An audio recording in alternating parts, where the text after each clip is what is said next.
noches. ¿Cómo pasaron las vacaciones? ¿Bien? Siempre reiniciar otra vez cuesta un poquito, pero bueno, vamos a seguir. Ha habido vacaciones, para algunos más que otros, para algunos más que otros. Yo sé que para unos no hemos tenido, nos agarraremos vacaciones, pero otros sí se las pudieron agarrar y gracias a Dios que han podido por lo menos estar con la familia, ¿verdad? Y aprovechar el tiempo de descanso. Bien, ¿en qué nos quedamos ayer? ¿Cómo que el año pasado? Sí, el año pasado nos quedamos en Marcos. Entonces no es ayer. Ya vamos para Marcos 10.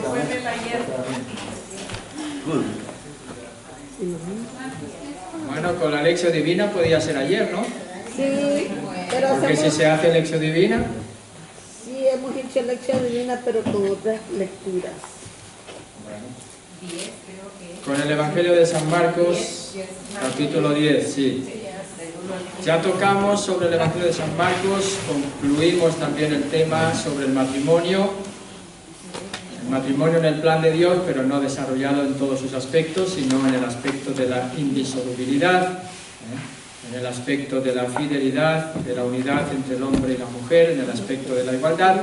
En fin, tocamos algunos aspectos y sobre todo centrándonos en que estamos en la experiencia de seguir a Jesús. Recuerden que a partir del capítulo 8, con el primer anuncio de la pasión, camino hacia Jerusalén, la invitación de Jesús es: el que quiera venir detrás de mí. ¿Recuerdan? Desde el primer anuncio de la pasión, llegamos también al segundo anuncio de la pasión con las condiciones del seguimiento. La primera, negarse a sí mismo. Perder la vida para ganarla. Perderla por Jesús, la buena noticia. La segunda condición es hacerse los últimos y servidores de todos, cuyo ejemplo eran esos niños criados, dijimos, siervos de la comunidad, a los que Jesús pone en el centro, los abraza, identificándose con ellos e invitando a la comunidad a identificarse con ese espíritu que tiene que ser característico de una comunidad cristiana, que es el servicio de los unos a los otros, un servicio desinteresado. Desde ese servicio vimos que también forma parte del seguimiento de Jesús la familia, en la familia el matrimonio, vivir el matrimonio. Un poquito de tos interrumpirá de vez en cuando. El matrimonio que va a ser al modo en el que Jesús va a pedir, desde la igualdad del hombre y la mujer en un compromiso de no separar lo que Dios ha unido, en ese compromiso, por lo tanto, de construir lo que ha sido desde la creación, en la que Dios creó al hombre y a la mujer a su imagen y semejanza.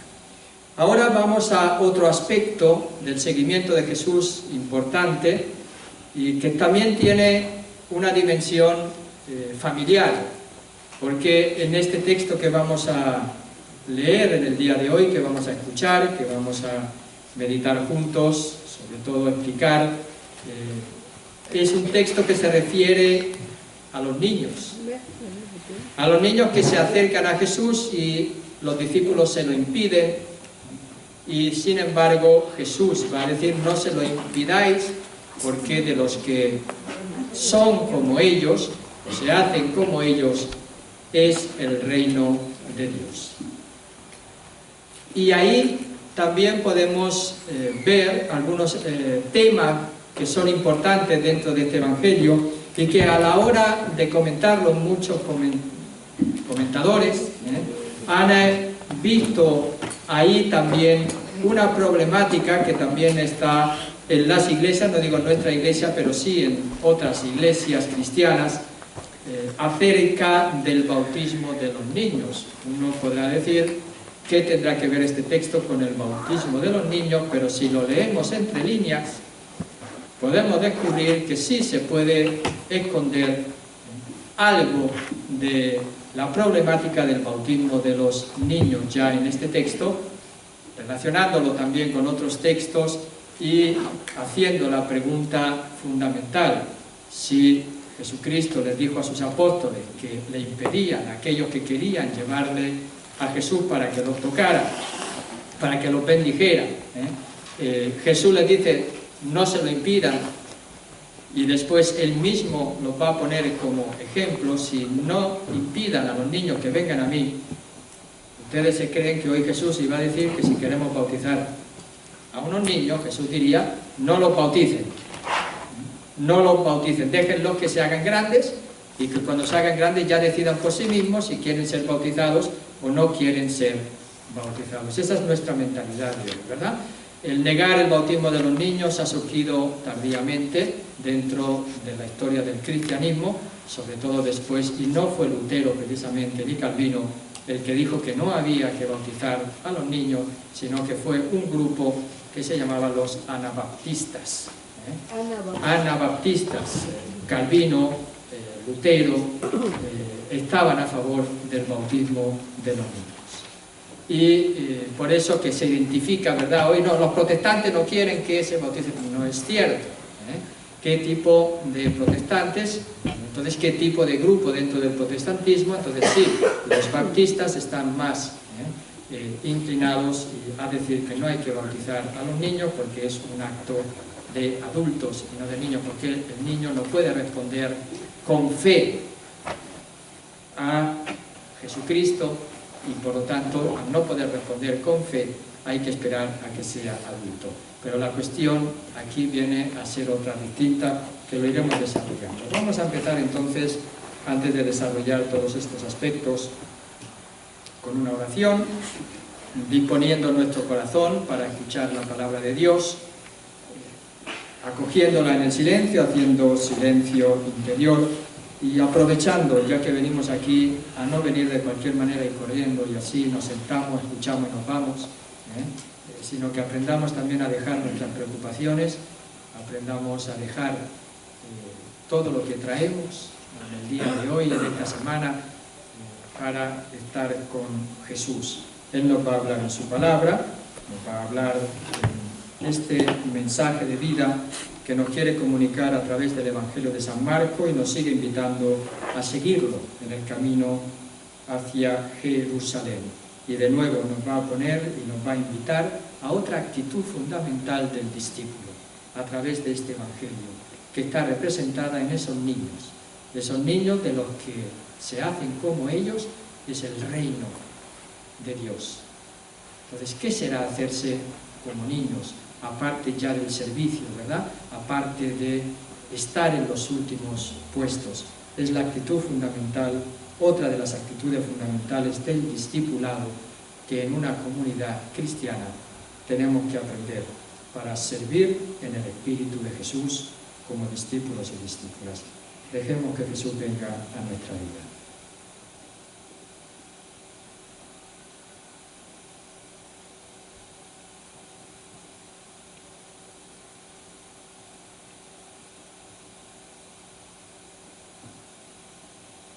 Y en este silencio, en el que abrimos nuestro corazón y le pedimos el don de su Espíritu, para que nos dé un corazón de carne, para que quite de nosotros todos los ruidos interiores que nos impiden escuchar su palabra, para que Jesús, que sigue invitándonos a seguirlo en el camino hacia Jerusalén, sea una voz clara y nítida en el interior de nuestro corazón, para que nos dé la libertad de corazón para seguirlo, para que estemos dispuestos y nos dé la perseverancia y la prontitud en la respuesta.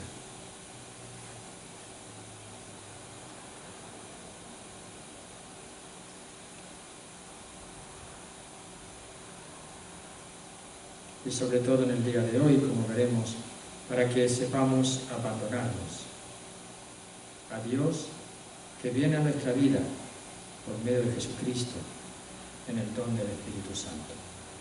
En el nombre del Padre, del Hijo y del Espíritu Santo. Vamos a empezar, como siempre, con la lectura de este texto, que es capítulo 10, versículos 13 a 16.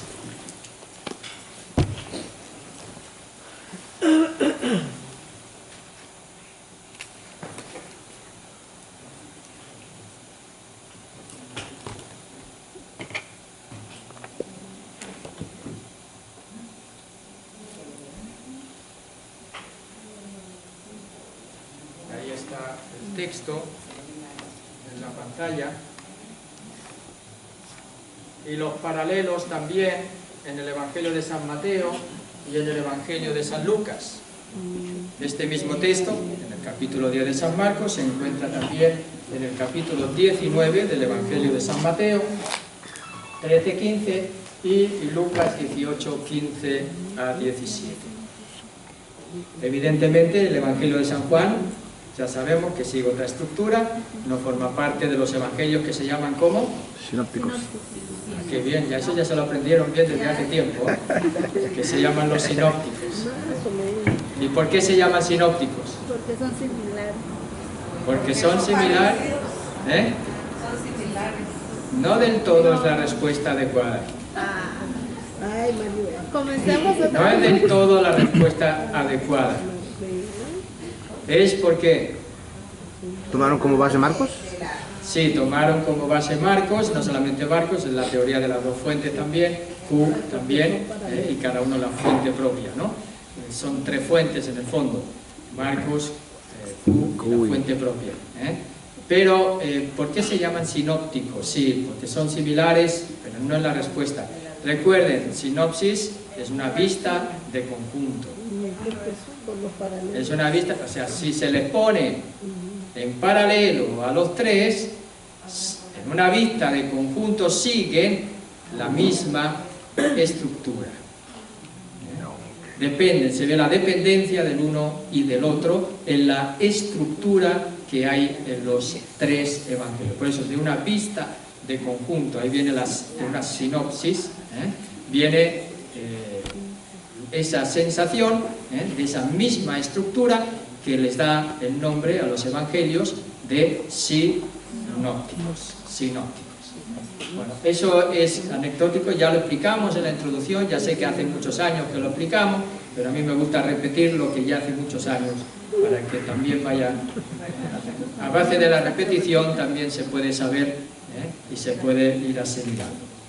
Entonces vamos a leer este texto del Evangelio de San Marcos, un texto que es bonito y que se ha usado mucho también en las predicaciones referidos a los niños como la humildad y la inocencia, ¿verdad? Pero es mucho más que eso.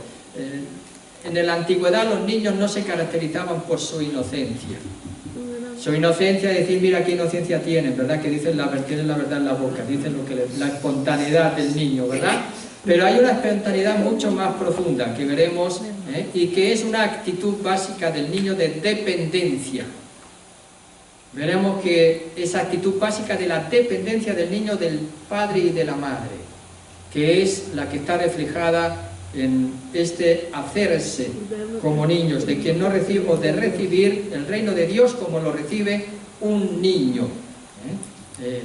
Eso va a significar también en nosotros una actitud de abandono. El niño sabe que depende, su vida gira en torno al padre y a la madre, esencialmente, sobre todo en los primeros años, porque aquí se está hablando también de niños que le llevan a Jesús, por lo tanto niños que no pueden ir por ellos mismos, son niños chiquitos, son niños que no dependen de sí mismos, sino de esa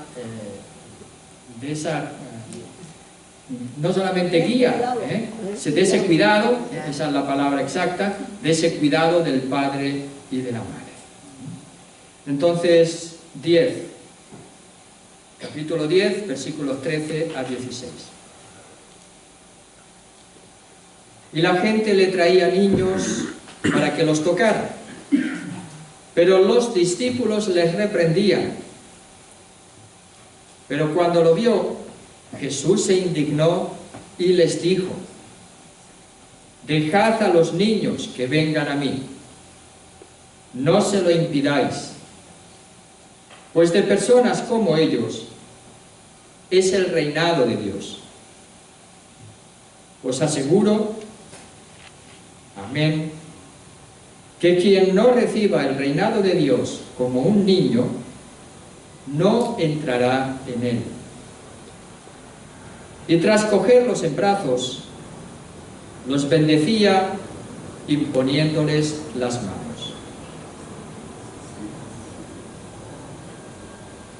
Ven, Espíritu Santo, llena los corazones de tus fieles y enciende en ellos el fuego de tu amor. Envía, Señor, tu Espíritu y serán creadas las cosas y renovarás la faz de la tierra. Oh Dios, que has iluminado los corazones de tus fieles con la luz del Espíritu Santo, concédenos el saber obrar animados de este mismo Espíritu para gustar siempre del bien y gozar siempre de su consuelo por Jesucristo nuestro Señor. Bien, pues vamos a intentar analizar este texto que acabamos de escuchar sobre los discípulos que impiden que le lleven a Jesús a los niños para que los tocara. Jesús se indigna de esta actitud de los discípulos, diciéndoles a ellos que dejen que los niños vayan a Él. Y el motivo, no solamente le dice que dejen que vayan a Él, que no se lo impidan, sino que va a decir que precisamente de los que son como ellos es el reinado de Dios. El reinado de Dios está significando ese aspecto activo del reinado por parte de Dios. Recuerdan que Jesús, cuando anuncia la buena noticia, ¿qué es lo que dice? ¿Cuál es su anuncio? El reinado de Dios está cerca. Conviértanse y crean en la buena noticia. Ese reinado de Dios que se acerca, nos está diciendo aquí Jesús, entra, llega a los que son como los niños. Se acerca gratuitamente y el niño está dispuesto a acoger, porque el niño vive, depende precisamente de ese amor y de ese cuidado de los padres, y así Dios, que le comunica su amor, el espíritu más receptivo, el corazón más receptivo para acoger ese amor, ¿quién es? Aquel que ya lo está esperando, aquel que en la gratuidad ya está deseando ser cubierto, ser protegido, ser cuidado por ese amor. El reinado de Dios se acerca. Por eso el reinado de Dios es de los que son como ellos. Y después reitera con un amén, como para enfatizar y darle importancia a esa enseñanza que está dando, de que quien no reciba, e insiste, hay que recibir el reinado de Dios como un niño. Dice, entonces nunca entrará en él. Y ahí vemos las dos facetas de la basileia tuceu. ¿Recuerdan esa palabra? ¿Qué es la basileia tuceu? El reino de Dios. Mira, hasta griego, algo de griego también hemos aprendido. Algo. Basileia tuceu, ¿verdad? El reinado de Dios, que dijimos que no es solamente unilateral, no es solamente reinado, sino que también el reino. ¿Recuerdan cuando lo explicamos? El reinado de Dios está significando la acción de Dios sobre la humanidad. ¿Cómo actúa Dios sobre la humanidad? ¿Cómo ama a Dios? Tanto amó Dios al mundo que le envió a su Hijo, ¿recuerdan? ¿Cómo ama a Dios? En el Hijo, por medio del Hijo Jesucristo. Jesucristo nos ha manifestado, nos ha comunicado, nos ha entregado en su persona y en la entrega de la vida ese amor de Dios. ¿Cómo llega a nosotros ese amor de Dios? En el don del Espíritu Santo. Ahí tenemos esa dimensión primera de la basileia tuceu, que es el reinado de Dios. Pero ese reinado de Dios se tiene que convertir, y dice, el que no reciba el reinado de Dios, como es ese amor de Dios, esa acción de Dios sobre la humanidad, nosotros la tenemos que recibir como un niño, es decir, teniendo la actitud que corresponde al niño.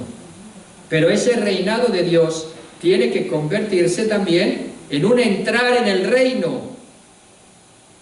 El que recibe el reinado entra ¿dónde? En la dimensión del reino, construye el reino de Dios, entra en esa dimensión, que tiene una dimensión presente de construirlo en este mundo. Por eso el reino de Dios es como la semilla más pequeña también, cuando la compara Jesús, ¿verdad? Esa semilla pequeña que cuando crece se convierte en la hortaliza más grande, en el árbol más grande de las hortalizas, ¿verdad? Y que es capaz de albergar a los niños todas esas palabras del reino que empiezan por la parábola del sembrador, hasta llegar a esa parábola que crece por sí sola, que no importa que esté dormido, que esté despierto, da fruto porque hay esa dinámica de relación, de acogida del amor de Dios que va a dar frutos y por lo tanto se va a construir ese reino de Dios.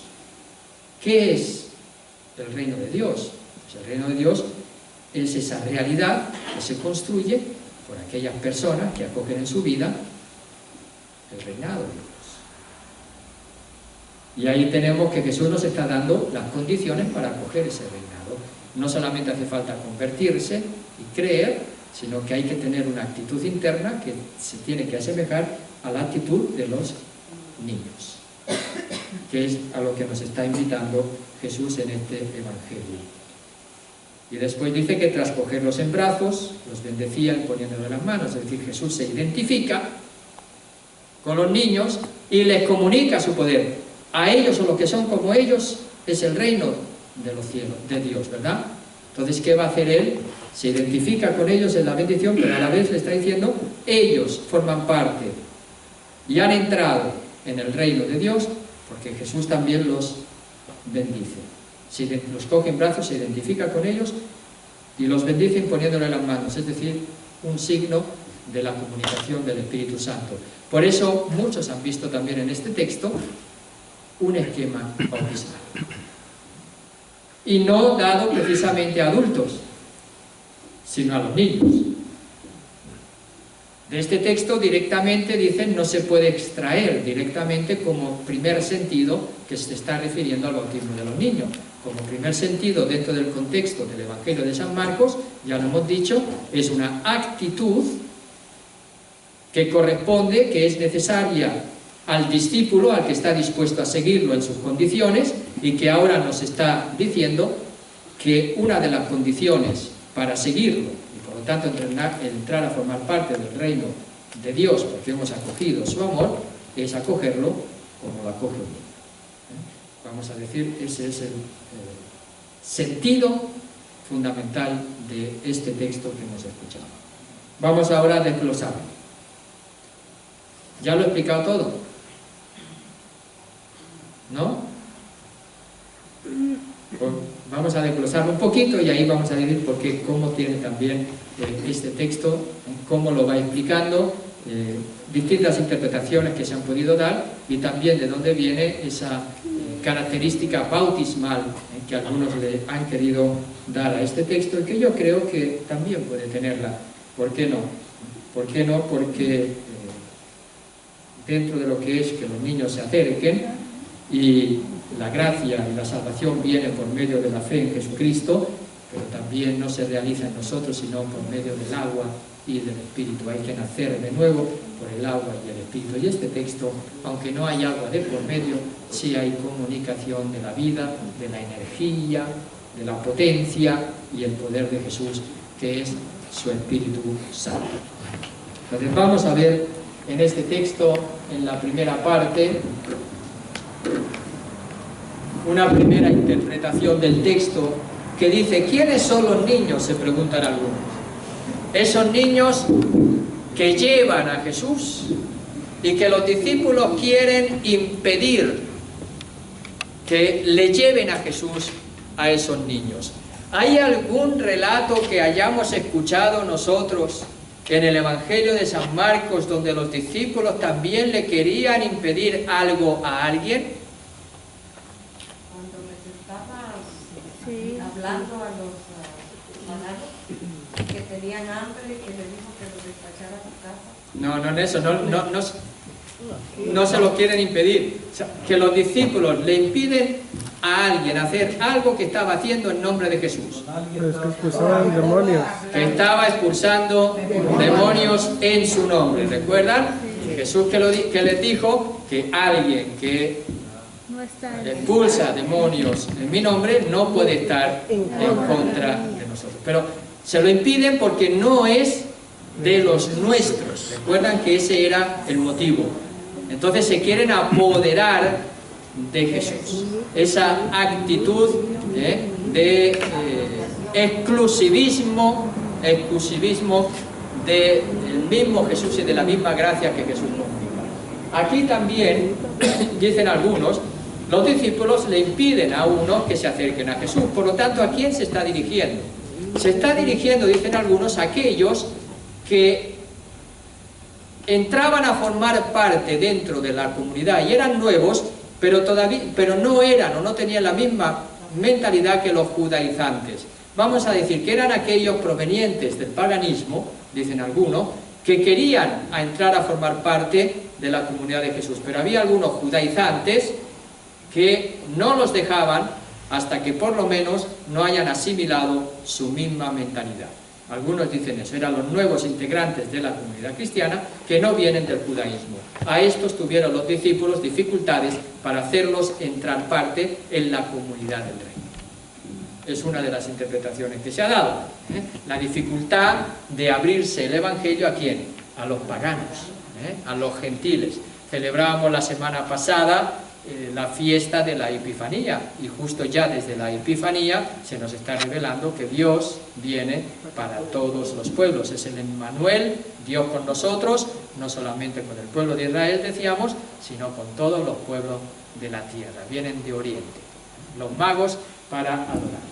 Entonces ahí viene la primera interpretación. La primera interpretación sería que le presentan a Jesús nuevos seguidores. Entonces estos niños, como los criaditos del texto sobre la escena de que Jesús, al reprocharles que luchaban por los primeros puestos, le dice que tienen que ser los últimos, y servidores de todos, y les pone al criadito, al chiquillo, ¿verdad?, en medio de ellos para abrazarlo. Entonces los pone como modelo de la comunidad y de actitud. Pues aquí sería también, estos niños representan a esos nuevos seguidores. Es una interpretación que hacen algunos. Por eso dicen los que son como ellos, es decir, aquellos que aceptan el mensaje de Jesús tal cual, sin pretensiones de leerlas por medio del judaísmo. Bueno, es una de las interpretaciones. Yo las pongo porque se pueden leer y pueden escucharlas ustedes y pueden estar también dentro de ese texto. Así como le llevan a los niños a Jesús, también hubo un texto en el que le llevaron a Jesús a alguien que no se podía valer por sí mismo. ¿Quién era ese? El paralítico. ¿A quién significaba el paralítico? Dijimos que era llevado entre ¿cuántos? Entre 4, simbolizando los 4 puntos cardinales, y al paralítico que no podía entrar en la casa. Dijimos que esa casa era ¿qué? Era la casa de Israel, la casa de Israel, a la que los paganos no tenían acceso, dice. Entonces tiene que abrir un boquete por el techo. ¿Y cómo sabemos que es la casa de Israel? Porque de repente aparecen allí unos personajes que ni se habla de ellos, es decir, aparecen unos letrados que van a decirle a Jesús que quién eres tú para perdonar los pecados, si solo Dios puede perdonar los pecados. Esa presencia de los letrados en medio de la casa está significando que es la casa de Israel a la que los paganos no tienen acceso. Pero los paganos están viviendo en una situación de muerte en vida, que es la que representa el paralítico, ¿recuerdan? Sí. Y es por eso que Jesús no va a curar en primer lugar al paralítico, sino lo que hace que el paralítico esté en ese estado. ¿Y qué es lo que hacía que esté en ese estado? No por enfermedad, sino por lo que representa de estar como muerto en vida. ¿Qué es lo que hace Jesús? Va a la raíz, va a sanarlo desde la raíz. ¿Y qué le dice? Tus pecados te son perdonados. Bueno, pues ahí tenemos la necesidad de salvación también del mundo pagano, pero ahora ya están en la casa de Jesús. Forman parte esos paganos de la comunidad de Jesús, una de las interpretaciones. ¿Y los lleva para qué? Para que los tocase. ¿Qué es lo que Jesús hace también con el ciego en el capítulo 8, 22b? Tocar. Hay alguien que tocó también a Jesús, ¿recuerdan? Sí, la hemorroísa. La mujer. ¿Y qué es lo que dice? ¿Y qué es lo que dirá Jesús? ¿Quién me ha tocado? Porque notó que una fuerza salió de él. Por lo tanto, ese tocar está ligado también a la comunicación del Espíritu de Jesús. La fuerza, cuando se habla de fuerza o energía en Jesús, se está hablando de su fuerza y de su poder. Es de su amor entregado, es de su vida, la vida que Él trae. ¿Qué vida trae Él? La divina. ¿Cómo se comunica esa vida divina? En el don del Espíritu. Entonces, cuando tenemos aquí el tocar, porque Jesús se lo llevan para tocarlo, ¿para qué? Para que les infundiese, para que les diese su Espíritu. Por lo tanto, ahí ya vemos la primera alusión a lo que puede ser el bautismo en este texto. ¿Sí? Como también puede ser lo de la de Juan, a Elías por el tipo de la vestidura. A ver, espera un momentito que con este ruido no me he enterado. A ver. Digo, el tocar su manto, o el tocarle ese en la persona, ¿no?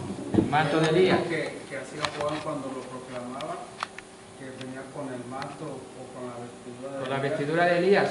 Pero también que le da el manto, Elías le da el manto ¿a quién? A Eliseo. Le comunica su poder profético. Por eso golpea para hacer una prueba que el mar se abra o algo así, y no se hace, sino que el Dios de Elías, y es donde ya Eliseo puede. Tocar tiene esa dimensión de comunicar, el mismo poder que se expresa en una misión concreta y determinada.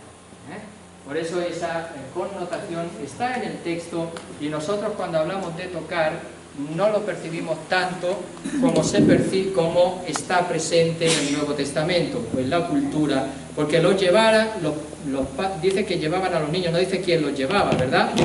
Pero uno, si se hace la idea, bueno, si se los llevaban, eran niños que no podían ir por sí solos. Si se los llevaban, ¿quién se los estaba llevando? Podríamos considerar que son los papás de los niños, se supone, ¿verdad? Pero como el Evangelio de Marcos no dice tantas cosas, por eso se presupone, o algunos presuponen, que son imágenes representativas de colectividades y de situaciones que vivían las comunidades marcanas, que no se refería tanto a los niños en sí, sino cuanto a los nuevos integrantes provenientes del paganismo. Esa es una interpretación, no la única. Ya le dije yo que la Biblia tiene ¿cuántas caras? No dije 1000 caras. 50. No, 1000 caras. 50. 1000 caras significa que evidentemente desde la Biblia y fundado en la Biblia, leída adecuadamente, pues tiene tantos significados para la vida. Y cada vez que uno lo lee, le encuentra esos nuevos significados. Pero tienen que estar basados en la Biblia de verdad, no pueden estar inventados. Porque si nos los inventamos, entonces ya estamos manipulando la Biblia. Pero si leemos la Biblia con el mismo espíritu con el que se ha escrito, que por eso invocamos al Espíritu Santo para entenderla, es ahí, si leemos la Biblia en la tradición de la Iglesia, en su totalidad también, recuerdan que eran criterios de interpretación de la Biblia, y según también la analogía de la fe, es decir, en la fe que nosotros profesamos, es ahí cuando nosotros pues no nos equivocamos a la hora de interpretar la Biblia. Bien. Entonces ahí tenemos ya varios elementos. ¿Qué hacen a estos que Jesús les presentan o quieren presentarle a Jesús? Los discípulos quieren impedírselo. Si lo quieren leer, léanlo para que no nos olvidemos. Y la gente dice, le traía niños para que los tocara. Primera parte que hemos interpretado desde una perspectiva, después vamos a leer otras perspectivas. Pero los discípulos que le hicieron, le reprendían significa que tratan de impedirlo, Es en paralelo como querían impedir a quién, al que expulsaba en su nombre y no era de los suyos. Eso ya lo vimos en el capítulo 9, versículo 39 del Evangelio de San Marcos, no hace mucho que lo vimos, y usa un verbo, cuando dice que se lo quieren impedir, o le reprendían, o le conminaban, usado por Jesús para los espíritus inmundos. Eso pasa en el Evangelio de San Marcos muy a menudo. Es el mismo verbo que usa Jesús para reprender a Pedro, o el mismo verbo que usa Pedro para reprender a Jesús, o el mismo verbo que usa Jesús para calmar la tempestad. ¿Recuerdan? Es el verbo combinar, o para expulsar también a los espíritus. Le combinó al espíritu inmundo que estaba en la sinagoga. Cállate. Le manda hacer silencio. También se usa con los discípulos y por Pedro en relación a Jesús. Ya lo dijimos, Jesús reacciona con indignación. ¿Le gusta a Jesús que hagan esto? No. Reacciona con indignación. Miren que este verbo, indignación, no aparece ni en el Evangelio de San Mateo ni en el Evangelio de San Lucas. Pero sí aparece en el Evangelio de San Marcos, que quiere resaltar a Jesús, más específicamente en su humanidad, también con sus sentimientos y con sus resistencias. Porque es uno de los evangelios, es el evangelio que más insiste en presentar a Jesús como verdadero hombre, aunque hay en muchos momentos que ya hemos visto en este evangelio, que también lo presenta como verdadero Dios. Por ejemplo, el relato de la transfiguración, por ejemplo, ya el hecho de presentar a Jesús perdonando los pecados, solo Dios puede perdonar los pecados, y Él dirá, para que vean que tiene poder de perdonar los pecados, ¿qué es más fácil? ¿Qué es más fácil? Bueno, Él es consciente de que el reinado de Dios se acerca en el Evangelio de San Marcos, y ese reinado de Dios se acerca en su persona.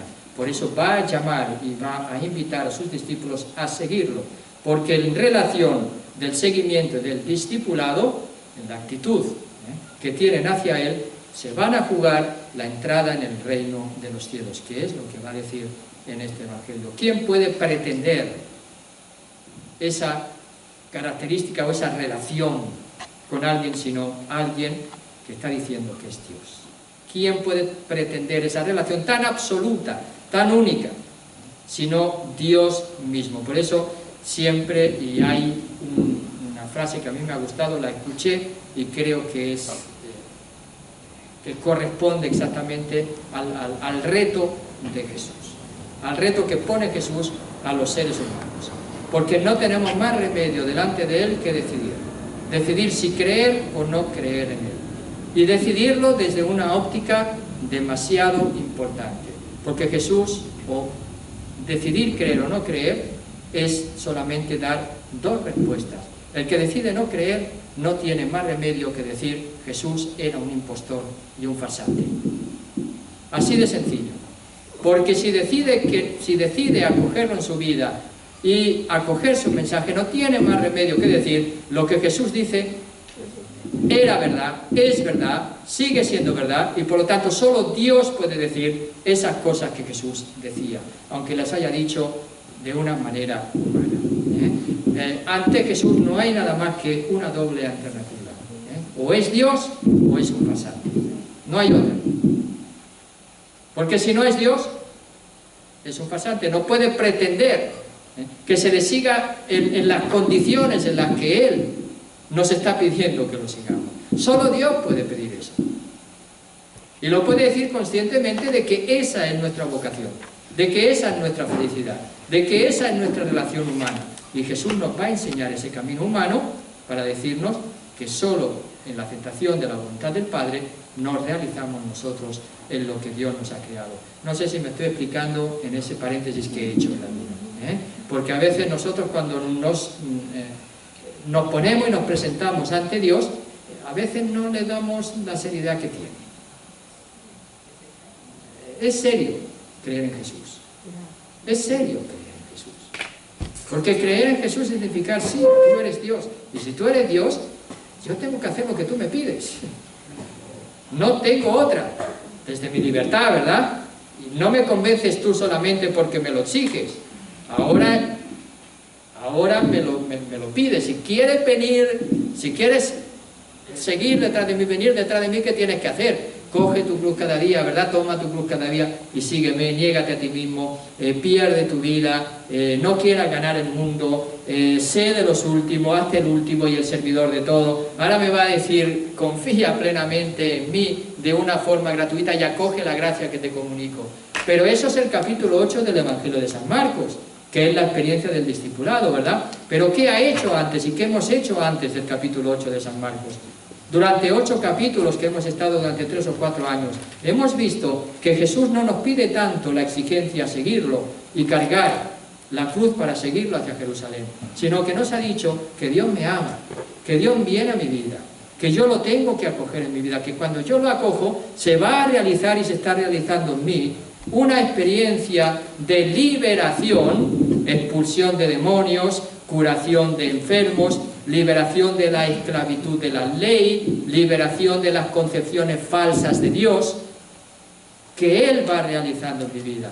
Cuando yo acojo el reinado de Dios en mi vida, la acción de Dios en mi vida, el primer aspecto que se realiza en mi vida y en mi corazón es la salvación y la liberación, que empieza por el perdón de los pecados, pero que va a ser también liberación y expulsión de espíritus inmundos, de demonios, y que va a ser curación también de enfermedades.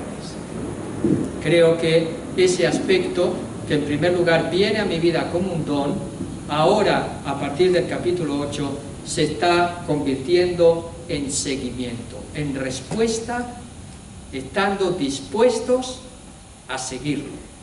Pero estando dispuestos ya a seguirlo, habiendo hecho Él esa liberación en nosotros, porque sin esa es imposible. En sus condiciones no se puede, si Él no ha hecho esa obra en cada uno de nosotros. Evidentemente que esa obra la va haciendo todos los días y la seguirá haciendo hasta el final de nuestros días, en dimensiones y en calidad, y, como diría, en etapas distintas. Recuerden que el fruto era 30, 60, 90. Es decir, no era todo de golpe, ¿verdad? No es que de golpe dice, ya está dando el fruto al 100%, no, era 30, 60, 90. Es progresivo, progresivo. Y al ser el fruto progresivo, está significando que ahora Jesús sabe que podemos empezar a dar ese fruto, porque ahora ya la espiga ya está madura, y entonces ya viene la hora de la siega, de dar y de la entrega. Viene la hora de la entrega. Eso es lo más complicado. Eso es lo más complicado, y ahora es el momento de seguir a Jesús. Hasta aquí se va entendiendo la dinámica que hay del Evangelio, porque cuando Jesús va a pedir precisamente en este Evangelio, o Jesús se indigna ahora porque no deja, dije que esto venía desde la humanidad, que San Marcos, como nadie, refleja la humanidad de Jesús, acentuando los sentimientos. San Marcos va a empezar a hablar también de la ira o de la tristeza que siente Jesús, de la pena que siente Jesús, de la dificultad que siente Jesús, de la aversión ante la muerte, que va de la angustia que siente Jesús. ¿Por qué? Porque es verdadero hombre. Pero a la vez, dije también, es verdadero Dios. También San Marcos nos presenta a Jesús como Dios. Y si nosotros hemos decidido creer en Él, pues sepamos que Dios ahora en este texto también nos está diciendo que en primer lugar es gracia incondicional, y que por eso tenemos que hacernos como niños para entrar en el reino de los cielos, o de los que son como ellos es el reinado de Dios, o Dios actúa en los que son como los niños. Bien, entonces Jesús, ¿qué hace con los niños? Ellos se lo llevan ¿para qué? Para que los toquen, ¿recuerdan? Se lo llevan para que los toquen, pero Jesús no va a acabar tocando a los niños simplemente, sino que dice que tras cogerlos en brazos, es decir, tras abrazarlos, los bendecía imponiéndoles las manos, comunicándole así su fuerza y su poder de una manera mucho más concreta. Los abrazaba significa que se identifica con ellos, que los acoge. Y no solamente se identifica con ellos, sino que al abrazarlos. Recuerden que Jesús acabó también aquel texto diciendo que aquel que acoge a uno de estos pequeños me acoge a mí, y el que me acoge a mí acoge al Padre que me ha enviado. Entonces también Jesús una vez más les recuerda a sus discípulos que el ser sus discípulos, que el entrar a formar parte de aquellos que acogen el reinado de Dios, que formar parte del reino de Dios tiene que ver con la actitud que los niños ejemplarizan, de la que los niños son modelo, se van a convertir en modelo del discipulado. ¿Hasta aquí vamos bien? Una pregunta, padre. Con referente a eso de indignación, ¿eso tiene algo que ver con cuando el Señor se enoja cuando está en el templo? También, pero eso ya no está en el Evangelio de San Marcos. Él también, esa indignación o esa llenarse de ira, reflejando también, en cierto sentido, cuando se habla de ira, tiene que ver con la justicia, es la indignación interior, reacción ante la injusticia humana, en algo que pretendidamente tendría que ser así, pero la situación y la dureza del corazón humano es tal que el ser justo, la persona que representa la justicia de Dios, se convierte en indignación, en ira. Ira, pero ira porque no se realiza su proyecto, no es una ira que castiga, sino es una ira, vamos a decirlo así, que si castiga es para corregir. En ese sentido, no como un castigo para machacar y hundir a la persona, sino para hacer salir. En la vida, cuando nos damos los golpes fuertes, es cuando más cuenta nos damos de muchas cosas. Y puede ser que no nos guste, pero a veces hay que darse golpes para darse cuenta de ciertas cosas en la vida. Para decir, no, por ahí no iba bien. Claro que eso va a tener sus consecuencias. Va a ser más complicado enderezarlo, ¿verdad? Y uno lo va a pasar también interiormente más mal, a nivel del dolor, del sufrimiento que generan las decisiones que no son adecuadas en la vida humana. Sí hay consecuencias de lo que uno, de las decisiones que uno toma basado en que yo pueda, bueno, si el Señor nos corrige, ¿verdad? Como indignación eso, hacernos ver que algo está mal y eso tiene sus consecuencias. Cuando Él se enoja en el mercado, no sé si tiene alguna relación entre la indignación, cuando ellos le prohíben a los niños que se acerquen a Él. Es una parte de la corrección de Jesús. Jesús le hace ver su desagrado. Jesús le hace ver que no es correcto. Jesús les hace ver que están equivocados. Jesús les hace ver que esa actitud que están tomando tienen que abandonarla.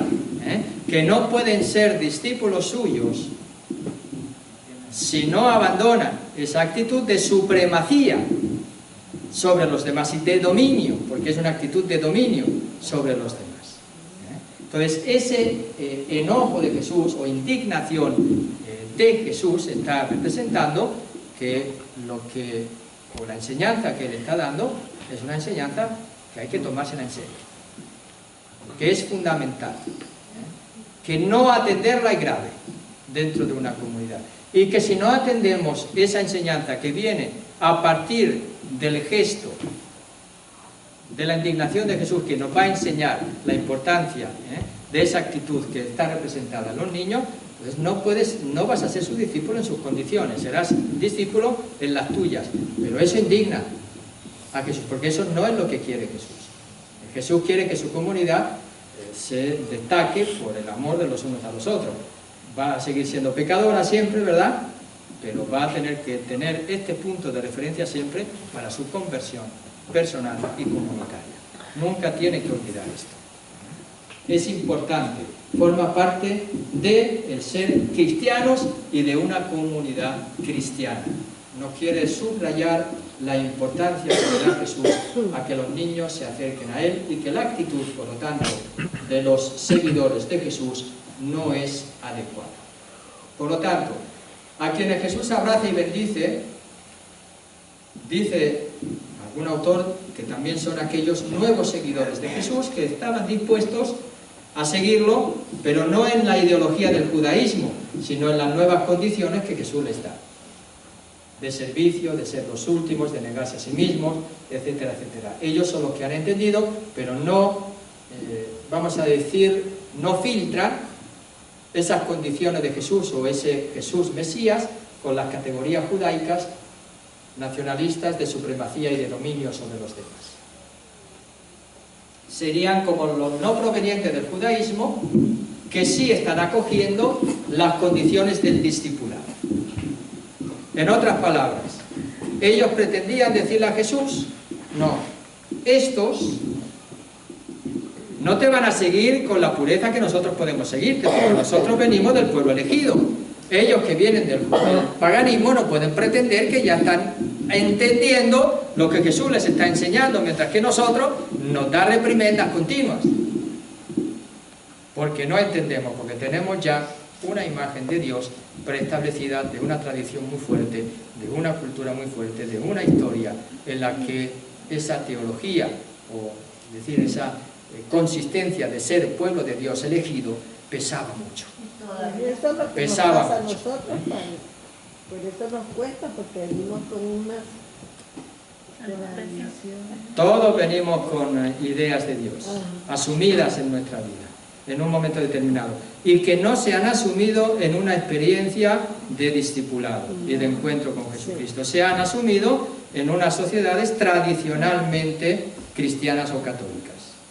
Y ahí hemos asumido costumbres, maneras, devociones, prácticas, imágenes de Dios, pero que no las hemos elaborado nosotros o no se nos ha enseñado a elaborarlas desde nuestra relación con Dios, sino desde el asumir y el asimilar. Esa es tu fe, la identidad. Vamos a ponerlo así, como una identidad. Una identidad que no solamente es de familia, de pueblo, porque en sus pueblos, ¿verdad? También unos pueblos están contra los otros, ¿no? Sí. El pueblo vecino de al lado es Villaviciosa de arriba y el Villaviciosa de abajo, ¿no? Y entonces Villaviciosa de arriba no puede ver al de Villaviciosa de abajo, Entonces se crea un nivel de pueblo, ¿verdad? Pero a un nivel de nación, Y que eso forma parte también la fe. La fe, pero vista más como tradición, como identidad de pueblo, como identidad de nación, como identidad cultural, más que como experiencia personal de relación con Dios, donde vamos descubriendo en esta relación, en este caso, en esta experiencia de ser discípulos de Jesús, cómo vivir nuestra fe en Él, porque Él nos la va enseñando, Él nos la va enseñando. No sé si me estoy explicando, No quiero decir que haya que abandonar las tradiciones que nos ayudan a vivir la fe en Jesucristo, no quiero decir eso, porque creo que eso tampoco sería bueno, Ahora, enfatizar nuestra experiencia cristiana en tradiciones y celebraciones religiosas, ya lo he dicho un montón de veces, no creo que sea lo más adecuado. Lo más adecuado es fundar nuestra vida de fe ¿en quién? En Jesucristo. ¿Por qué? Porque somos sus discípulos y lo seguimos a Él.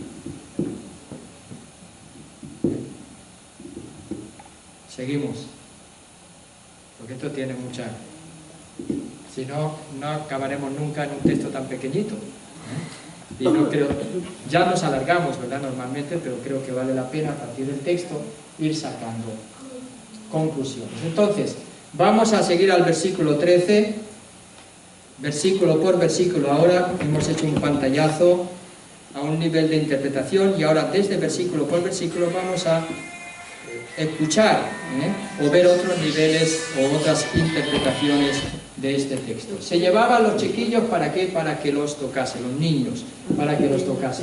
Pero los discípulos se pusieron a conminarles. Ya hemos visto ese paralelo del capítulo 2, de este capítulo con el capítulo 2:4, donde el paralítico también es llevado entre cuatro.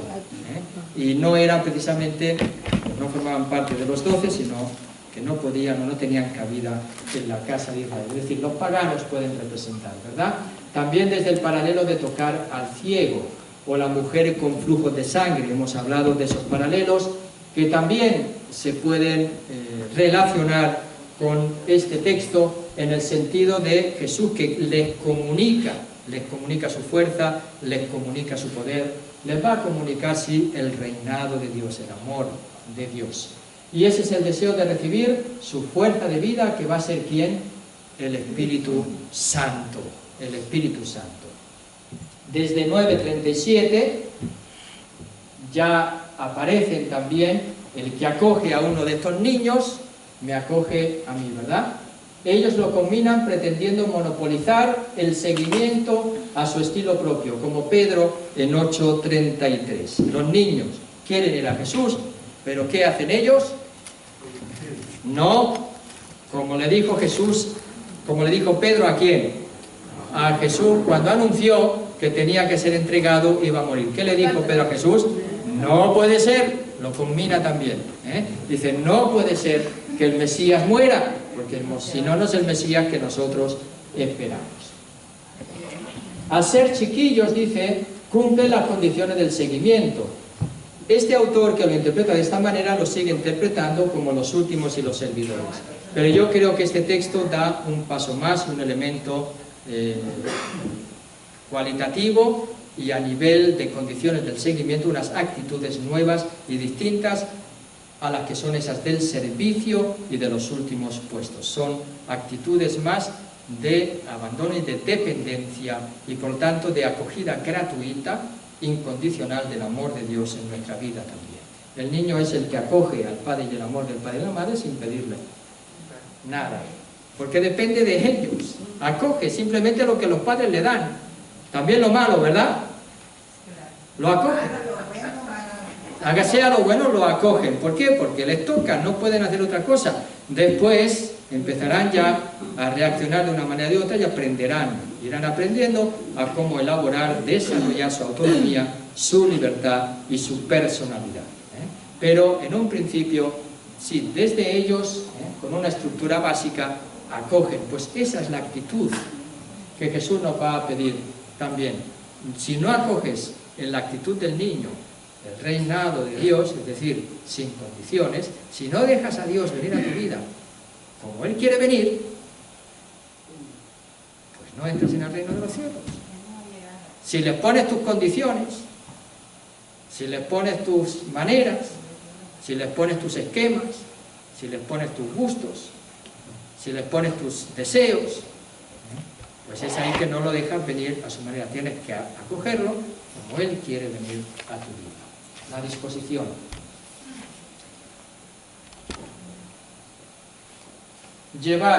Le llevan a Jesús, ese es el término griego, llevar, proseferón, junto a paidía. Paidía significa niños, implican niños de poca edad, dicen algunos, a partir de los textos griegos, empieza a decir, son niños de poca edad, son niños pequeños, entonces no son los mismos chiquillos de los que hablan en los versículos anteriores del capítulo 9, o en el capítulo anterior. No son los mismos niños, por lo tanto, las características a las que se va a referir son distintas, Implica niños de poca edad, relacionando también con la pasividad de los niños. No son los niños que corren hacia Jesús, ¿no? No corren hacia Jesús, sino que se los tienen que llevar, son pasivos, son dependientes de alguien. Ahí viene una otra actitud. Si nosotros no acogemos el reino de Dios como los niños, ¿qué significa? Si nosotros pensamos que no dependemos de Dios, claro. Si nosotros pensamos que somos autónomos y tenemos que vivir sin Dios, pues entonces no estamos acogiendo el reino de Dios como niños. Creemos que por nosotros mismos podemos. Recuerden que aquí muchos coaching están basados en el tú puedes, o ese otro grito de las manifestaciones, sí, como si sí se puede, sí se puede, pero ese sí se puede, para muchos puede ser sí se puede basados en sus propios esfuerzos, o para otros puede decir sí se puede por la gracia de Dios, porque para Dios nada es imposible, ¿verdad? En la línea de esta Navidad, en la Anunciación, para Dios nada es imposible. Unos pueden gritar con la arrogancia del propio esfuerzo, que no es que con el propio esfuerzo no podamos conseguir nada en este mundo, podemos conseguir muchas cosas, pero en lo que es el fundamento de nuestra vida, el ser básico de nuestra existencia, ese ser sin Dios no existe. Entonces nuestra vida depende completamente de Dios. Y si nuestra vida depende completamente de Dios, quiere decir que no depende de mi propio esfuerzo, porque hoy me esfuerzo mucho y mañana me caigo del avión y se me acabó la vida porque un iraní lanza un cohete en el avión y me tira al suelo, ¿verdad? Como ven, ya no depende de mi propio. Ya no. Bueno, eso dicen que fue un cohete iraní, pero que fue accidental, dice, se supone que fue accidental, ahora no están tan seguros, quieren mantener, no quieren crispar demasiado las tensiones, no quieren ir a la guerra, gracias a Dios. Pero eso es otro tema. Pues sí, ahí está la cosa. Nada más que hubiese sido una vida, pero así se juega, o jugamos hoy con la vida. ¿Qué más da 100 y pico o que millones de niños que todavía no han nacido? Te habla de 100 y pico y de los millones no nacidos, y de los millones de niños viviendo indignamente por la explotación y la esclavitud infantil y todo ese tipo de cosas, ¿verdad? Dejar que los niños vengan a mí. ¿Qué estamos haciendo con los niños? Es nuestra sociedad. Bien, entonces la pasividad de ellos hace decir que el que no reciba el reinado de Dios, la gente le traía, y eso implica una pasividad, significa que para recibir el reinado de Dios tenemos que recibirlo, no es algo que nosotros hacemos por nuestro propio esfuerzo, no nos movemos para ir al encuentro de la gracia de Dios, es algo que viene, o es alguien, mejor dicho, que viene a nuestra vida. Por eso Jesús, al anunciar la buena nueva de parte de Dios, ¿qué les está diciendo? Les está diciendo, no te preocupes, que no es porque tú te esfuerces mucho Dios va a venir, no, el reinado de Dios se acerca ya viene, ya está ahí. Lo que pasa es que sí, tú tendrás que tener las actitudes adecuadas, a través, expresadas ¿en qué? En la conversión y en la fe después, creer en esa buena nueva. Por lo tanto, esa pasividad de los niños hace que también ellos reprendan a quienes les traen a los niños, reprenden a quienes los traen a los niños. En otras palabras, aquí podemos ver ya en esa pasividad de los niños, en esos niños traídos por unas personas que se supone que son adultos y que pueden ser sus padres. Puede ya entreverse, también dicen algunos, una polémica que ya se daba en las primeras comunidades cristianas, y es que si los niños debían ser bautizados o no debían ser bautizados. Había que llevárselos a Jesús. Y eso está significando que la gracia tiene la primacía. Y ahí es donde no se entiende la doctrina protestante. Porque ellos dicen que la gracia tiene la primacía, pero la gracia viene por medio de la fe. ¿Verdad? Y después, si te viene por medio de la fe, la gracia, ¿cómo te viene a la vida? Te viene en la línea del Evangelio de San Juan, que dice que hay que nacer de nuevo. ¿Y nacer de nuevo qué significa? Nacer por el agua y el Espíritu Santo. Del costado de la cruz, ¿qué nació? Agua y sangre. El agua y la sangre, nacer de nuevo por el Espíritu Santo, está significando la dimensión sacramental a través de la cual viene la gracia de Dios. Ahí está el problema de los protestantes. Que la gracia de Dios, dicen ellos, te viene por medio de la fe. Y nosotros decimos sí y no. Te viene por medio de la fe, pero no llega a tu vida sino en el sacramento. Porque el sacramento es la presencialización y el modo en el que Jesús se queda con nosotros hasta el final de los tiempos. Y eso lo iremos viendo a través de varios mandatos que Jesús va dando a sus apóstoles. Desde el perdonar los pecados, pasando por el bautizar o pasando por el mandato de hacer esto en memoria mía. Entonces, esa estructura sacramental de la salvación es la que los protestantes muchas veces no la entienden como la entendemos los católicos. En el fondo yo creo porque no creen que la salvación puede venir a través de los hombres. O en otras palabras, en el fondo, ellos dicen, el único mediador, ¿quién es? Jesucristo, ¿verdad? Pero Jesucristo ha dejado esa mediación, ¿a quién? A los hombres, a otros hombres. Y les ha dicho, así como el Padre me envía, así los envío yo. Eso quiere decir que la salvación ya me llega, sí, por medio de Jesucristo, pero ¿a través de quién? De otros hombres. Si no, ¿por qué yo voy a poder rezar por ti y tú vas a poder rezar por mí? Nos convertimos en mediadores el uno del otro cuando rezamos el uno por el otro, ¿no? Entonces yo te puedo decir, déjame rezar por ti, pero no vayas al cura porque ningún hombre puede perdonar los pecados sino Dios. O ningún hombre entonces te puede dar la salvación por el bautismo. O ningún hombre te puede dar, en este caso, la vida eterna a través de la Eucaristía. Porque eso ¿quién lo hace? Dios por medio de Jesucristo en el don del Espíritu Santo. ¿Pero a través de quién? Enviando a sus apóstoles. Y los apóstoles, con los sucesores y aquellos que van a creer en Él, por medio de la predicación de los apóstoles, van a ser lo que se llama el cuerpo de Cristo, su iglesia. ¿Ven? Esto es una de las realidades que aquí se abre también en la polémica del bautismo de los niños. Y vamos a ver por qué. Dicen algunos, y esto que parece reflejarse aquí, un conflicto en tiempos posteriores, después de Jesús. Dice, los judaizantes procuran impedir que la comunidad aumente por la incorporación de nuevos miembros, judíos o paganos, de origen que no comparten sus propios ideales. Una de las realidades eran aquellos que no venían del pueblo hebreo, del pueblo judío, que se convierten, pero ahora los judaizantes que decían que tenían que hacer para pertenecer al pueblo de Israel, circuncidarse, pero al circuncidarse, entonces a través del pueblo de Israel, se podía a lo mejor pertenecer ya a la nueva comunidad cristiana. Pero resulta que no, que ahora los cristianos van a decir que no necesitan circuncidarse. Entonces, ¿cuál es el sacramento que incorpora al pueblo de Dios? El bautismo. El bautismo es el sacramento que incorpora al reino de Dios.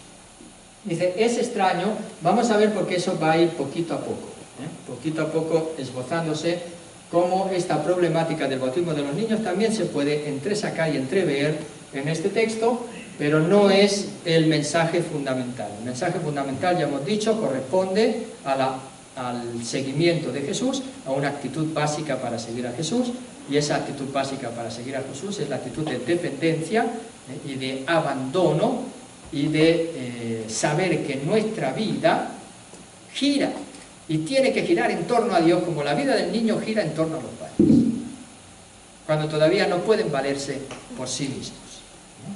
Entonces aquí otro autor dirá que resalta la extrañeza del rechazo. Jesús se indigna también, solo entendible en el bajo lugar que ocupan los niños en la sociedad. Los niños dentro de la sociedad ocupaban, dice, un lugar, no contaban, hasta los 12 años no formaban parte de la sociedad de adultos, pero antes los niños están relegados a un lugar de poca importancia. Tanto es así que al niño hay que enderezarlo. La educación era vista como enderezar a un niño, aunque en el libro de la sabiduría también dice que hay que tener cuidado de no exasperar a los niños para no deprimirlos, no ser exageradamente exigentes con los niños, ¿verdad? Precisamente porque eran algunos que se habían tomado en serio eso de que hay que enderezarlos con la vara, como en nuestra época, en su época, o en mi época, mis abuelos, tenían la idea que la ciencia con sangre entra, es decir, sacar el cinturón y empezar a cinturinazos con la persona para que si no, no aprende, ¿verdad? Aunque la persona salía corriendo y se escapaba como podía. Bueno, el padre los cinturones y la madre las chancletas, las zapatillas que te las tiraban encima, la chancleta voladora, dicen algunos. Mira la hora. Pero Jesús les presta atención. Los discípulos dicen, no es extraño esta escena, porque en una comunidad les presenta a los niños. ¿Qué piensan los discípulos? ¿Qué hacen los niños aquí dentro? Si los niños tendrían que estar, váyanse niños, váyanse niños, ¿verdad? Bueno, aplicado a una escena así, váyanse niños. Entonces saquemos a los niños, ¿verdad? Para que no nos molesten, los saquemos. Entonces mejor que los eduquemos antes de sacarlos, ¿no? Es mucho mejor educarlos que sacarlos. Bien, entonces, pero Jesús les presta atención, prestarle atención, no sacarlos, prestarle atención, Jesús les presta atención. Ocupaban el único lugar, y a veces no educarlos es no prestarle atención. Cuando un niño no se educa es porque se decide no prestarle atención. ¿Y saben qué es la educación? ¿No saben qué es la educación? La educación es estar atento a las inclinaciones, a las tendencias, a las energías, a la manera de ser del niño. ¿Para qué? Para orientarlas de tal manera que den fruto, que se expresen en plenitud. Y si nosotros no las disciplinamos y las dejamos a su aire, nos va a pasar como ese niño de México que se deja con el juego ese de no sé qué matado a cuánto, y hoy entra en la escuela, en el Torreón, y a la primera que mata es a su profesora, y después mata un niño. Y dicen que el motivo ha podido ser porque estaba con un juego de esos de matar a gente. Eso ha pasado hoy. Con 2 pistolas el niño. ¿De dónde ha sacado las pistolas el niño? Bueno, pues eso es de no prestarle atención. No prestarle atención y dejarlo hacer lo que quiera según sus impulsos naturales. No, los impulsos de un niño hay que educarlos, hay que orientarlos, hay que prestarle atención. Jesús dice, los discípulos no querían que se les prestara atención. Jesús que dice, dejen que los niños vengan a mí. Hay que prestarles atención. Prestar atención a los niños. Eso delata una actitud. No dejar que los niños se acerquen a mí delata una actitud de ¿qué? De dominio por parte de los discípulos. Y ahí está la otra cara de la moneda. Los discípulos se quieren hacer dueños, se quieren adueñar de la comunidad de Jesús, de aquellos que siguen a Jesús. Quieren que lo sigan en sus condiciones, que ellos tienen que ser los primeros, porque a ellos los ha llamado los primeros, ¿verdad? Y los otros tienen que ir detrás de ellos. Tienen que seguirles a ellos, según en las condiciones de que ellos dicen, ¿verdad? ¿Cuántas veces ellos habrán dicho lo que dicen muchas? Es que Jesús dice. Y resulta que Jesús no decía eso. O no lo decía como ellos lo entendieron. ¿Cuántas veces le habrá pasado a Jesús? Y nos lo dicen los evangelios. Que muchas veces no lo entendieron, Jesús les tiene que corregir. Y les tiene que decir así, eso no es lo que estoy diciendo. Eso es lo que ustedes están interpretando. Por eso le dicen duros de corazón, testarudos. Les está diciendo, Jesús les dice eso. Eso ya lo hemos visto. ¿Cómo se llama eso en el Evangelio de San Marcos? ¿Forma parte de qué?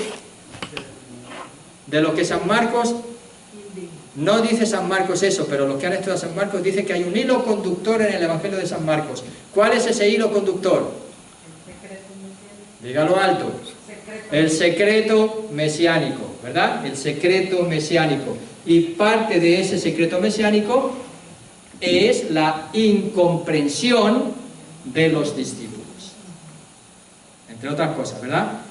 El mandato de silencio que da a los demonios y también a aquellos que cura, ¿verdad? No se lo digan a nadie. ¿Por qué? Porque hasta que no se haya comprendido cómo Jesús va a realizar su misión, vamos a decir, del pastor mesiánico, y eso es el Evangelio de San Marcos, los discípulos no van a estar en condiciones de hablar bien sobre Jesús.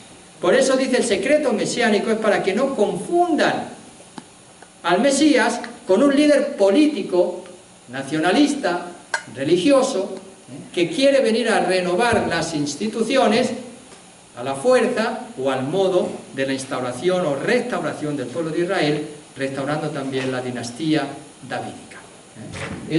Por eso, también esa incomprensión por parte de los discípulos se expresa aquí ahora con esa actitud de dominio. Jesús dice que tienen que llevar su cruz, que tienen que negarse a sí mismos, que tienen que perder la vida por Él y por el Evangelio, que tienen que hacerse los servidores de todos, que tienen que ponerse en los últimos puestos, que tienen que ser como ese niño que les está presentando, ¿verdad? Y ahora les está dando otra enseñanza y ellos siguen con ese principio de supremacía y de dominio sobre los demás. Padre, pero en el tiempo de Jesús, ya ves que los rabinos eran personas que también dirigían la política de Israel y todavía.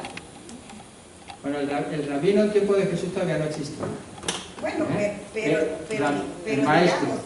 Digamos, eran Los fariseos. Los fariseos. Los fariseos eran más en la sinagoga, los que estaban más metidos en la política, el centro político, eran los saduceos, y sobre todo la aristocracia que se movía en torno al templo de Jerusalén. Pero de todas maneras ellos también... Sí, la autoridad religiosa era también la autoridad política. Era, la teocracia estaba detrás del pensamiento del pueblo de Israel, como pueblo elegido, porque ellos pensaban también sobre todo en la dinastía davídica. Y eso es un rey puesto por Dios, ¿verdad? Forma parte de la mentalidad antigua, de la concepción del mundo y de Dios de un pueblo antiguo. Y evidentemente el pueblo de Israel también lo tenía con su característica única, que es el Dios único. No es de varios dos dioses. Y yo estuve viendo un documental acerca de muchas personas que llegan a servir a Israel. Bueno, no sé qué contrato tengan ni cosa que se parezca, pero he oído decir que si los niños nacen en Israel, no son judíos, porque no son hijos de judíos, aunque nazcan en el territorio de Israel. Porque no es un concepto de pertenencia geográfica, sino de pertenencia étnica.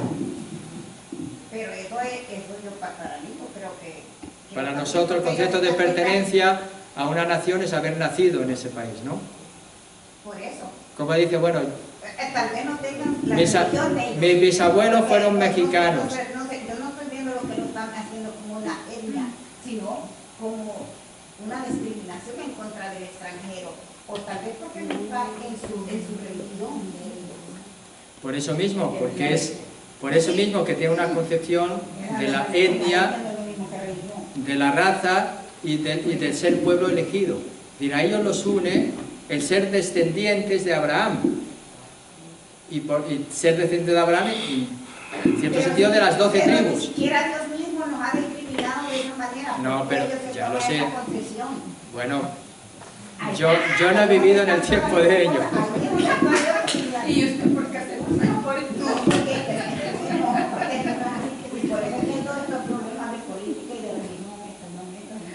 Sí, pero hoy no son todos los que tienen esa idea. O sea, hay muchos judíos que no son practicantes religiosamente hablando. Entonces es una identidad más de pueblo y de nación. Los que son más ortodoxos son Los ortodoxos son así. Pero si un judío se casa con una latina y nace hijo allá. Hoy se abrieron más. El judío ya, cuando empieza a ir a la diáspora, empieza también a abrirse más a la mezcla. Pero los que son más intransigentes, son más, digamos, más ortodoxos en cuanto a la doctrina, pues sí se tienen todavía a conservar la pureza del judaísmo. También hay católicos que son así. Fundamentalistas, demasiado radicales. Y cristianos de otras religiones y musulmanes. Musulmán en sí mismo sí es una religión fundamentalista en sí mismo, pero de eso no voy a hablar. Por ahora no. En el tiempo de Jesús, Vamos a seguir. los niños los bautizaban. A ver, puede ser, en el tiempo de Jesús no se bautizaba, se bautizó después. O sea, el bautismo que Jesús recibe es el bautismo de Juan. Sí, pero ese bautismo de Juan no es el bautismo que comunica el Espíritu Santo. Es un bautismo de perdón de los pecados. Ya hoy celebramos este domingo el bautismo del Señor. Veremos que Jesús se bautiza no porque necesite ese bautismo. Juan mismo le va a decir, eres tú el que me tendrías que bautizar a mí, y eso dice, deja que se cumpla. Por ahora vamos a cumplir toda justicia. Mira, ese toda justicia significa lo que Dios quiere dentro del cumplimiento, el Evangelio de San Mateo, de toda justicia. Es decir, si vuestra justicia no supera la justicia de los escribas y los fariseos, significa la justicia que entra en el nuevo pueblo de Israel. Significa que Jesús va a asumir en el bautismo, ya hemos explicado, va a cargar con los pecados, decide entregar la vida, sepulta, entra en el ínfero, a veces cargando con los pecados de la humanidad, para al subir del bautismo salir con la vida que Él va a comunicar. Por eso el bautismo está significando la muerte y la resurrección de Jesús. Después los cristianos vamos a unirnos a esa muerte por el bautismo y la resurrección para nacer y obtener la vida nueva. Tanto es así, ese bautismo de Jesús, Él no bautizó, pero sí mandó a sus discípulos a que vayan y bauticen en el nombre del Padre, del Hijo y del Espíritu Santo. ¿A partir de que se bautizó empezaron a bautizar a todos? No, hasta después de Pentecostés. Pero padre, El que creía se bautizaba. El que creía se bautizaba. Ellos fueron bautizados por el Espíritu Santo. Es Pentecostés, ahí nace la iglesia. Pero ellos reciben el mandato de Jesús de ir, hagan discípulos, bauticen a todas las naciones en el nombre del Padre, del Hijo y del Espíritu Santo. entonces, Pero eran grandes todos los que bautizaban, ¿no? Algunos, sí. hay personas que no. Normalmente sí, porque no había cristianos. O sea, no había seguidores de Jesús. Entonces, el pertenecer y el recibir esa nueva vida que Jesús da, significa: yo te predico, tú crees y te bautizo. Y bautizar, entonces, hay algunos relatos, vamos a ver, porque ahora vamos a verlo después, algunos relatos en que se bautizaba, al bautizarse el pater familia, sobre todo en la cultura romana, se bautizaba toda la familia. En esa familia podía haber niños o no podía haber niños, no está descrito, no está dicho explícitamente en ningún sitio que al bautizarse toda la familia se bautizaban también los niños, pero se presupone que sí se bautizaban también los niños. Padre, Entonces, pero sí es la tradición. Espera un momentito, ya está tú. Pero No digamos, hemos llegado todavía a eso. en el tiempo de Jesús, los niños se iban a presentar al niño al templo. Los judíos. Los judíos. Los judíos. Esa tradición se la tenían los judíos. Sí. Eso es aparte de la presentación. La presentación era parte de la purificación también, a los 40 días. De la mujer. De la mujer. Ajá. Pero esa es una... Otra cosa era también la consagración del primogénito, que se hacía enseguida después de haber nacido. Y que tenía que ser solo... te quiero preguntar, padre, entonces, después de cuando ya Jesús establece el bautizo, viene a abolir el bautizo de Juan. A ver, Juan no instituyó un bautismo, No, yo sé, él bautizaba. Y su bautismo era el signo de la conversión necesaria para el perdón de los pecados, para preparar el camino del Señor. Eso está significando que el arrepentimiento con el perdón de los pecados preparaba para la acogida, cuando venga Jesús, de la buena noticia de que el reino de Dios se acerca. Es lo que nos cuentan los evangelios. Jesús entró a formar parte, porque se piensa que era discípulo de Juan en una primera instancia, pero desde ahí entra a formar parte y se pone en la fila de los pecadores para cargar el pecado del mundo. Por eso conviene. Y Juan dice: yo no soy digno, y todo ese discurso que nos dan los evangelios entre Jesús y Juan. Y el bautismo, que es la entrega de Jesús en la muerte para resucitar, se da de una vez por todas esa presencia de Dios con la humanidad. En el Evangelio de San Mateo, cuando se abren los cielos y baja el Espíritu Santo como una paloma, se oye una voz que dice: este es mi Hijo, mi predilecto. El bautismo de Jesús está prefigurando lo que va a ser el bautismo de los cristianos. Pero no solamente eso, sino que está anticipando lo que Jesús va a hacer con su vida, muriendo y resucitando. Que nos va a dar después el Espíritu, que nos va a hacer hijos en el Hijo predilecto y único del Padre, que es Jesús. Nuestro bautismo tiene esas características, pero es asimilación a la muerte y resurrección de Jesús para convertirnos en hijos en el Hijo Jesús, y para adquirir así también la vida nueva. ¿Okay? Entonces, eso es, dice, ¿también los niños se bautizaban? Sí, posiblemente. Hay textos o hay costumbres que también los niños podían ser bautizados desde muy al inicio del cristianismo. Que eran todos adultos, evidentemente, porque se convertía un niño, no podía escuchar la predicación de la palabra de Dios. Significaba que un niño no tenía derecho a recibir la gracia y la vida nueva y convertirse en hijo, en el Hijo Jesús. Evidentemente, en el mismo sentido en el que San Pablo dirá que la mujer cristiana, cuando se casa con un no cristiano, el ser bautizada y el ser cristiana santifica al marido, ¿por qué no vamos a pensar también que al bautizarse el pater familias, el padre y la madre, también formaba parte de esa santificación por medio de un bautismo también? Pablo, cuando estaba preso y se abrió las puertas de la cárcel y el soldado se iba a matar también. Sí. Es que allá en Guatemala, cuando era chica, fui al lago y estaban unos evangélicos y así, todos adultos, los metían como hicieron, o sea, los metían y los... Está bien. Esa es una manera de bautizar, no era la única. No era la única en la antigüedad. Mira, hay un texto que se llama Didaqué. ¿Didaqué? La Didaqué. La Didaqué es como una catequesis y se ve la costumbre de los primeros cristianos. Ese texto es contemporáneo casi con los evangelios del siglo II. Del principio del siglo II o del mismo siglo I. Al finales del siglo I. Y en ese texto dice que hay 3 formas de bautizar. Normalmente, si puede ser en un río corriente, que sea en un río corriente porque manifiesta el agua viva que corre. Si no, pues en una fuente de agua corriente. Pero si no hay ni río ni fuente de agua corriente, pues que se le eche agua sobre la cabeza. Y eso estamos hablando ya del siglo II o finales del siglo I. O sea que es una práctica ya que se daba entre los primeros cristianos. O sea, se puede hacer de las 3 maneras. Lo importante es que haya agua y las palabras, la materia, y desde las palabras se da sacramento, le da la forma, porque se invoca al Espíritu Santo, ¿verdad?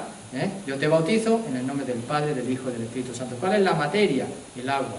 ¿Qué nos dijo Jesús? Hay que nacer por el agua y por el Espíritu. Si esa agua es corriente, si esa agua se mueve, o si esa agua es un agua que se echa encima de la cabeza, dice el libro de la vida que es bautismo y vale lo mismo. ¿Y el agua del mar se puede? ¿Con el agua del mar se puede? Basta que sea agua. Basta que sea agua. Basta que sea agua y que se bautice en lo que Jesús nos dijo, en el nombre del Padre, del Hijo y del Espíritu Santo, con la intención que quiere hacer la Iglesia, que es comunicar la vida divina y el perdón de los pecados. Padre, se surgió una pregunta. Ya dejamos que tal. ¿Los aceites? ¿Los aceites? Los aceites vienen después. Ya vienen como signos que expresan la realidad del bautismo. Ya son las 9 y antes de las 9 hablaremos del bautismo la semana que viene. Todavía ni más dejó llegar. Y ya querían saberlo todo y que lo explicase todo. Y ya hemos llegado.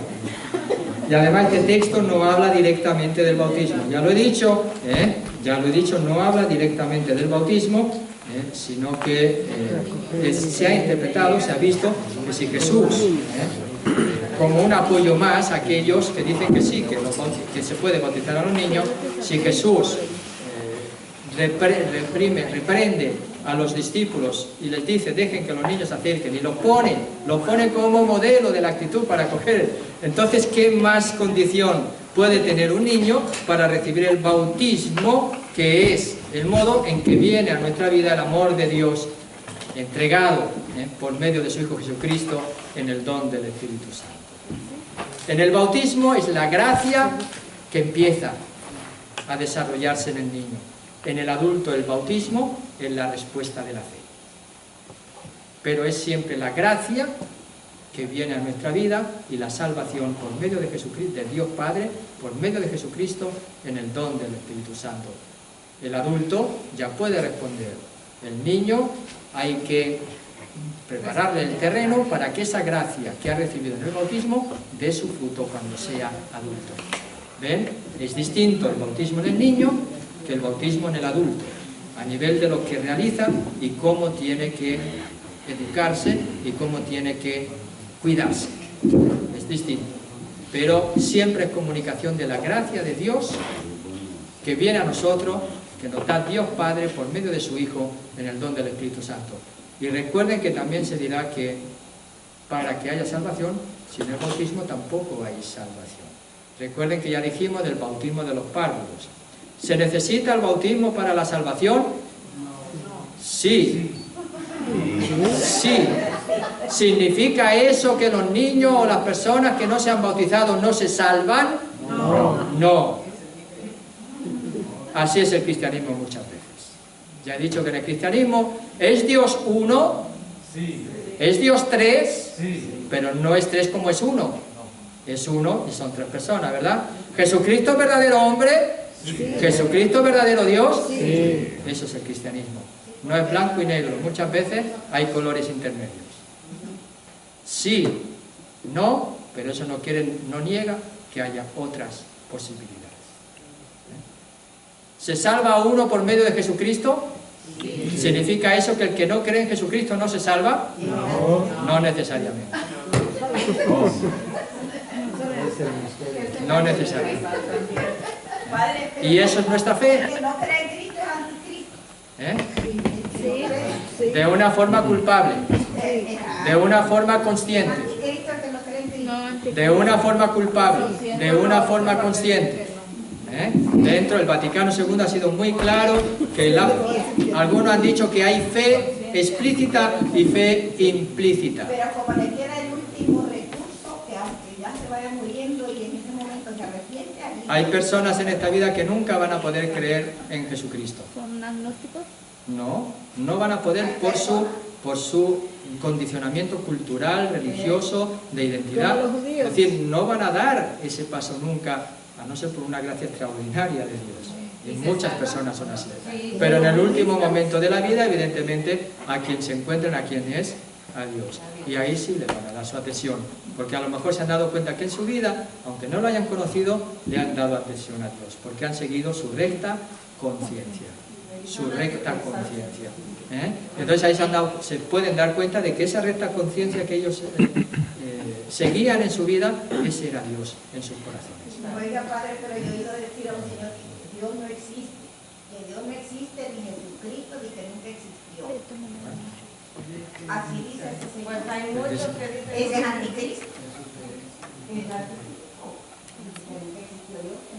Está bien, conscientemente es anticristo, conscientemente. Inconscientemente no sabemos, solo Dios sabe. porque no lo conoce. Ni él mismo sabe lo que tiene dentro.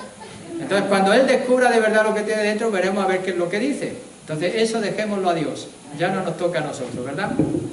Podemos dialogar con él, si está abierto al diálogo, podemos comunicar, intentar explicarle, pero ya le toca a Dios hacer ese paso.